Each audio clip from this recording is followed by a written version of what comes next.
किरण जैसे ही यावर को फ़ोन करके चिकनी चुपड़ी बातें करके उससे ये राज उगलवा लेगी कि उसके ससुर ने उसको 1 करोड़ रुपया दिया है, तभी वो फ़ाइज़ा को अपने घर लेकर गया है। तो बस ये सब कुछ जानने के बाद किरण के हाथ एक नया खेल लग जाएगा।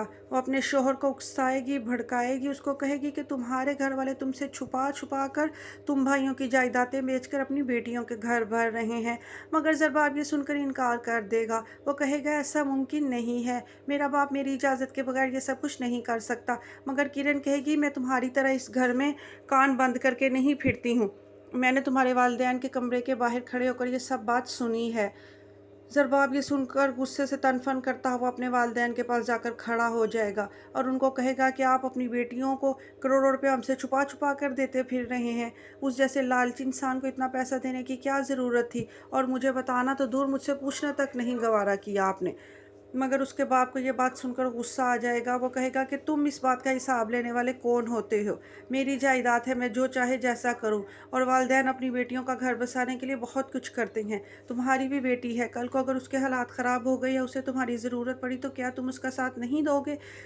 ज़रबाब क्या जवाब देता उससे पहले किरण ही लपक पर बोल पड़ती है कि हम ऐसे लालची घराने में अपनी बेटी की शादी नहीं करेंगे।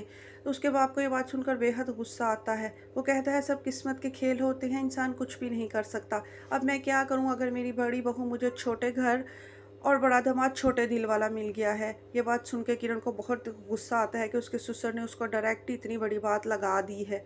उसका ससुर उसको आईना दिखाने के लिए बहुत सारी बातें सुनाता है, जिससे वो ढीठ गुस्से में तनफन करती हुई अपने कमरे में वापस चली जाती है। दूसरी तरफ वो ज़रबाब से भी कह देता है कि ये सारी जायदाद तुम्हारी कमाई हुई नहीं है जो तुम मुझसे पाई पाई का हिसाब करो।